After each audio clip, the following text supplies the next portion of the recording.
आपका स्वागत है। After becoming financially free they offer their loyalty के पार्ट 3 में।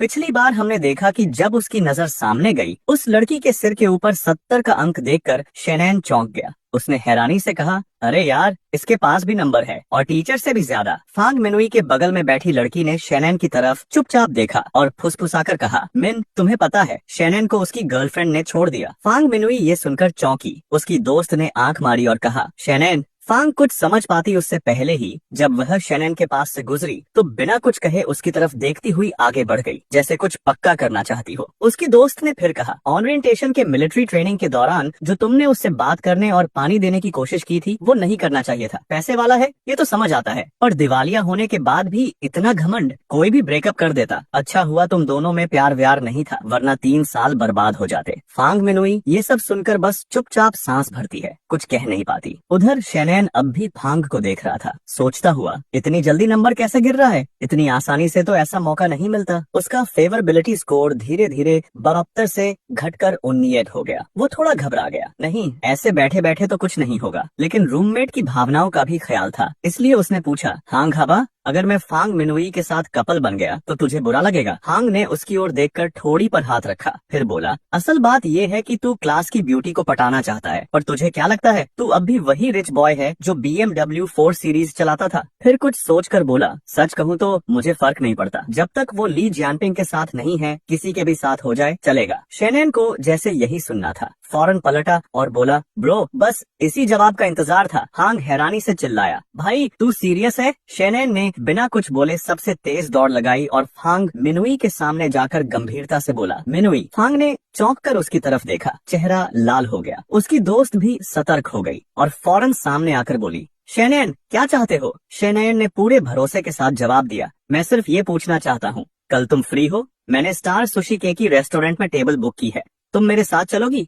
फांग हचकचा गई, चेहरा और लाल हो गया। मन ही मन सोचने लगी, ये मुझे खाने पर बुला रहा है? उसकी दोस्त ने शक से पूछा, सुशी? वही रेस्टोरेंट जहाँ एक बार का खर्च 1000 युआन से ऊपर होता है, पैसे हैं तेरे पास? शैनैन ने उसकी बातों को पूरी तरह नजरअंदाज किया, सिर खुजलाते हुए मुस्कुराया, खाने के बाद थोड़ी वॉक भी करेंगे, और हाँ, मेरी बहन के लिए बर्थडे गिफ्ट लेना है, तुमसे मदद चाहिए, अगर हो सके तो कल सुबह जवाब दे देना। इतना कहकर वो हाथ हिलाता हुआ चला गया। हांग ये सब देखकर अवाक रह गया। फांग अब भी चेहरा लाल किए अपनी दोस्त की ओर मुड़ी, मैंने अभी हाल ही में ली जियानपिंग के साथ मूवी देखी थी, अब शैनैन के साथ डिनर पर जा रही हूँ, ये ठीक है? दोस्त ने कंधे उचकाते हुए कहा, क्यों नहीं, जापानी हाई एंड रेस्टोरेंट है, मना करने की कोई वजह नहीं है। देखो, शैनैन थोड़ा घमंडी है पर हैंडसम तो है, और अगर उसके घर के हालात दोबारा सुधर गए तो ली जियानपिंग को तो पीछे छोड़ देगा। उसने फांग के हाथ से फोन लिया और कहा, तू नहीं मानेगी तो मैं ही जवाब दे देती हूँ, वैसे भी बस खाना पीना और थोड़ा घूमना ही तो है, कौन सा शादी का प्रपोजल है? फांग अब भी थोड़ी घबराई हुई थी, मगर बमुश्किल बोली, ठीक है। अगले दिन शाम को फांग और शैनैन उस रेस्टोरेंट पहुंचते हैं जो पहले से बुक है। वेटर मुस्कुराकर मेन्यू लाता है, शेन साहब, ये आपके ऑर्डर के अनुसार मेन्यू है, उम्मीद है आपको अच्छा लगेगा। फांग मुस्कुराते हुए उसके पास बैठती है और कहती है, शैनैन, सुना है इन दिनों तुम्हारे घर की हालत थोड़ी मुश्किल में है, इतनी खर्चीली जगह जाने की जरूरत नहीं थी। शेना युआन मुस्कुराकर बोला, कोई बात नहीं, इस रेस्टोरेंट का जापानी खाना वाकई जबरदस्त है। इतना कहकर ही वो अचानक फंग मन्नू के भरे पूरे जिस्म के संपर्क से सख्त हो गया, चेहरा लाल पड़ गया। सोचने लगा, क्या मैं हुई जैसे हालात में हूँ? सिर्फ 2 महीने हुए हैं पर ये हाल है। नहीं, कंट्रोल में रहना होगा, शांत हो जा, शांत। उसी वक्त फंग ने पूछा, अचानक डिनर पर बुला लिया, सच में सिर्फ अपनी बहन के लिए गिफ्ट चुनने के लिए बुलाया है? शेन्युआन ने कप में से एक घूंट चाय पी, खुद को थोड़ा संभाला और ईमानदारी से बोला, मैं तो बहुत पहले से तुम्हें डिनर पर बुलाना चाहता था, पर मौका नहीं मिला। फंग की आंखें नीची हो गईं, कुछ सोचती रहीं, बस एक छोटा सा हूँ निकला। शेन्युआन थोड़े घबरा गया, क्या मैंने कुछ गलत कह दिया? कहीं उसकी पसंद तो नहीं घटी? उसने जल्दी से खुद को समेटा, गला साफ किया और पुराने दिनों की बात छेड़ी। मिलिट्री ट्रेनिंग के टाइम तुम ही तो थी जो मुझे बार बार पानी लाकर देती थी, रात को मैसेज भी करती थी, सब आज भी याद है। फेवरेबिलिटी नंबर एकदम बढ़ गया, 66 से 67। फंग का चेहरा गुलाबी हो गया, हल्की सी मुस्कान के साथ पूछा, तुम्हें अब भी याद है? शेन्युआन ने सिर खुजाया, भूल कैसे सकता हूँ। नंबर फिर से उछला, 100 फिर 70, लेकिन शेन्युआन अब भी अंदर ही अंदर खुद को शांत करने की कोशिश कर रहा था। कंट्रोल, थोड़ा और सब्र कर ले, समय बीतता गया। करीब 40 मिनट बाद दोनों ने खाना खत्म किया और पेमेंट के लिए काउंटर की ओर बढ़े। स्टाफ ने मुस्कुराते हुए कहा, सर कुल बिल है 221 रुपए। आप मेंबर हैं, इसलिए आपको डिस्काउंट के बाद 2 देना होगा।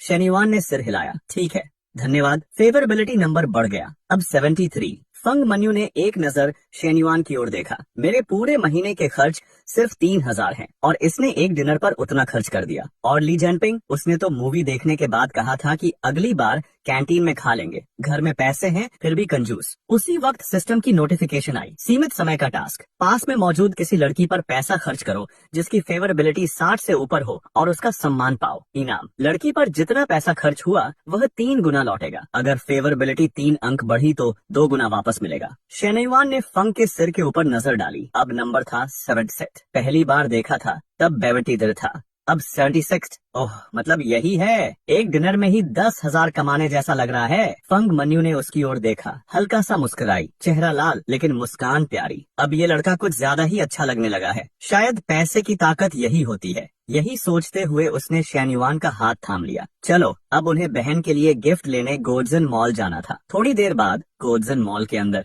एक बूढ़े आदमी ने सामने देखा और बोला, वांटिंग, वो लड़का यहाँ क्या कर रहा है? जो वांटिंग भी चौंकी। शेन्युआन, उसने उसे घूरा। कल ही तो ब्रेकअप हुआ और आज नई लड़की के साथ घूम रहा है। बूढ़ा बुदबुदाया, इतना बड़ा फकीर और इतनी बड़ी दुकान में घुसने की हिम्मत रखता है। अंदर ही अंदर कूटने लगा। मैंने तो इतनी मेहनत से पैसे उड़ाए, इतने गिफ्ट दिलाए और ये लड़का कर्ज में डूबा हुआ होते हुए भी लड़कियों को इम्प्रेस कर रहा है। शेन्युआन ने दोनों को देखा, फंग से बोला, चलो किसी और स्टोर में चलते हैं। फंग ने सिर हिलाया, हाँ ठीक है, लेकिन बूढ़ा यह बर्दाश्त नहीं कर पाया। सामने आकर रास्ता रोक लिया। जब आ ही गए हो तो एक बार अंदर आकर देख ही लो, देखना तो फ्री है। जो वांटिंग भी बोल पड़ी, शेन्युआन तुम यहाँ क्या कर रहे हो? ये लड़की कौन है? शेन्युआन ने शांति से जवाब दिया, इत्तेफाक है, बहन के लिए गिफ्ट लेने आया हूँ, बस घूम रहा था। बूढ़ा आदमी घमंड से कहता है, अगर तुम उपहार खरीदने आए हो तो तुम्हें थोक बाजार में जाकर देखना चाहिए कि क्या तुम यहाँ आ सकते हो। वह पीछे एक महंगे स्टोर की ओर इशारा करते हुए कहता है। जो वांटिंग भी बिना झिझक के सीधे फांग मेनू की तरफ बढ़ जाती है और मुस्कुराते हुए कहती है, छोटी बहन, हालांकि मैं तुम्हें जानती नहीं, फिर भी मैं यह अच्छा समझती हूँ कि तुम्हें ऐसे लोगों से बचने की सलाह दूं। शेन्युआन इसे बर्दाश्त नहीं कर पाता और तुरंत फांग मेनू के सामने खड़ा हो जाता है और बर्फीली आवाज में जवाब देता है, तुम्हें इससे क्या लेना देना है? और ये धोखा देने का क्या मतलब है? मैं किसे धोखा दे रहा हूँ और तुम किसे धोखा दे रहे हो? बूढ़ा आदमी कुछ शब्द निकालता है। शेन्युआन, तुम्हें वांटिंग से ऐसे बात नहीं करनी चाहिए। एक आदमी को श्योर होना चाहिए और वांटिंग तुम्हारी एक्स गर्लफ्रेंड है। हम सब जानते हैं तुम्हारे परिवार की हालत। तुम कंगाल हो और कर्ज में डूबे हो, तो बड़ा आदमी बनने का नाटक मत करो। कोई तुम्हारा मजाक नहीं उड़ा रहा। शेन्युआन उसके शब्दों से गुस्से में आ जाता है और सोचता है, ये दोनों सच में नफरत करने लायक हैं। एकदम परफेक्ट जोड़ी। तभी सिस्टम का एक नोटिफिकेशन बजता है, परफेक्ट जीवन को दूसरों द्वारा न कम आंका जाए। यह एक लिमिटेड टाइम टास्क है। उधार पर पैसे खर्च करो जिससे सामने वाले का प्यार 60 से ऊपर हो और इसके साथ साथ तुम्हारे आस पास के लोगों में नकारात्मक भावनाएं उत्पन्न हो। टास्क का इनाम, यदि आस पास के लोगों में नकारात्मक भावनाओं का मूल्य बढ़ता है तो हर 5 अंक के लिए तुम्हें उस पैसे का 2 गुना वापस मिलेगा जो तुमने सामने वाले पर खर्च किए हैं। ध्यान रहे, यह टास्क पैसे खर्च करने के समय के रिटर्न के साथ जुड़ सकता है। इस समय जोड़ी के 2 लोग भी अपने अपने नंबर दिखाते हैं, 23 और 30। शेन्युआन को जैसे ही ये समझ आता है वह मुस्कुराते हुए सोचता है, पहले मैंने सोचा था कि इन दोनों का थोड़ी इज्जत बचाकर निकल जाऊं ताकि इन्हें भी शर्मिंदा न करना पड़े, लेकिन ये दोनों तो परेशानी ही पैदा करना चाहते हैं। अब जब सिस्टम ने टास्क दिया है तो फिर मुझे पीछे हटने का कोई कारण नहीं है। शेन्युआन धीरे से फांग मेनू का हाथ पकड़ता है, मुस्कुराते हुए आगे बढ़ता है और कहता है, ठीक है चलो अंदर चलते हैं और थोड़ा शॉपिंग करते हैं। डिजाइनर स्टोर के अंदर 2 रिसेप्शनिस्ट आपस में गपशप कर रहे होते हैं और शेन्युआन को देख उसे सलाम करते हैं क्योंकि वह यहाँ के पुराने ग्राहक हैं। एक लड़की कहती है, मैं नहीं जा रही, जो भी हो वह तो कंगाल 2nd जनरेशन है। पिछली बार तो मैं ही सब कुछ संभाल कर आई थी, लेकिन उसने कोशिश की थी और फिर नहीं चुकाया। अब तुम्हारी बारी है। रिसेप्शनिस्ट धमकी देती है, मैंने कहा है कि तुम जाओ तो जाओ। जो वांटिंग स्टोर के चारों ओर देखती है और एक बैग उठाकर आदमी को देती है, हनी मैं देख चुकी हूँ, क्या तुम इसे पे कर सकते हो? रिसेप्शनिस्ट यह सुनकर खुश हो जाती है और कहती है, जल्दी से मिस जो, कृपया इंतजार करें। दूसरी रिसेप्शनिस्ट भी जलन से सोचती है, एक उच्च गुणवत्ता वाली कस्टमर जो हमेशा पे करती है वो मेरी है। सॉरी, एक गरीब कस्टमर जो कुछ नहीं खरीदता वह मेरी है। फिर वह मिस जो के पास जाती है और तारीफ करती है। मिस जो, आपकी आंखें बहुत सुंदर हैं। यह बैग आपके व्यक्तित्व से बिल्कुल मेल खाता है, बिल्कुल ऐसे ग्राहकों की तरह जो बिल्कुल टेढ़े होते हैं। दूसरी रिसेप्शनिस्ट ज्वेलरी निकालकर मिस जो से कहती है, यह सेट भी आपके बैग से मेल खाता है, क्या आप इसे ट्राई करना चाहेंगी? यह आप पर बहुत अच्छा लगेगा, बस थोड़ा महंगा है। अगर इसे जोड़ लिया जाए तो कुल मिलाकर 1000 युआन हो जाएगा। शेनवान इस ओर ध्यान नहीं देता। वह फांग मिनुकिक को देखता है और धीरे से कहता है, फांग मिनु, मेरे लिए पैसे बचाने की कोई जरूरत नहीं है। फांग मिनु यह सुनकर बैग की तरफ इशारा करती है।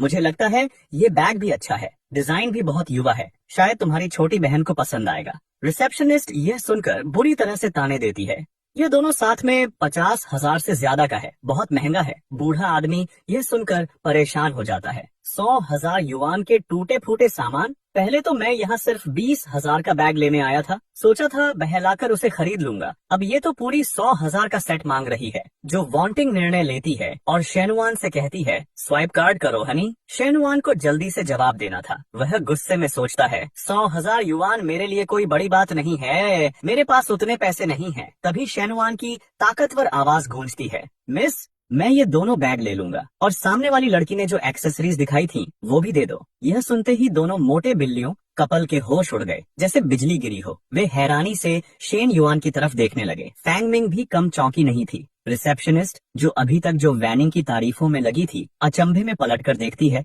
ये एक्सेसरीज भी ले रहा है, क्या इसे पैसे नहीं चाहिए? घमंड से भरी रिसेप्शनिस्ट का पूरा बदन खुशी से कांपने लगा। कैलकुलेटर दबाते हुए वह बोली, मिस्टर शेन, दोनों बैग्स और एक्सेसरीज मिलाकर कुल 1,31,000 रुपए हुए। शेन युआन मन ही मन मुस्कुराया। मजेदार है, खाने के बाद जो वापसी मिली वही इसके लिए परफेक्ट है। उसने एक साधारण कार्ड निकाला और बेपरवाही से कहा, इससे पेमेंट करो। रिसेप्शनिस्ट खुशी से झूम उठी, जी जी, मैं अभी पैक कर देती हूँ। उसकी आंखों में आंसू आ गए। मैंने सोचा आज काम बेकार चला जाएगा, लेकिन इसने न सिर्फ 2 बैग्स लिए बल्कि एक्सेसरीज भी ऊपर से। एक ही ऑर्डर में 1,30,000। ये मिस्टर शेन पहले से भी ज्यादा दिलदार और बेपरवाह है। जो वैनिंग का मुंह मिर्ची खाने जैसा कड़वा हो गया, वह सच्चाई स्वीकार नहीं कर पा रही थी। चीख कर बोली, शेन युआन, तुम्हारा परिवार तो बर्बाद हो गया था, इतने पैसे कहाँ से आए? उसके पीछे खड़ा आदमी बोला, शायद कर्ज लेकर आया है ना?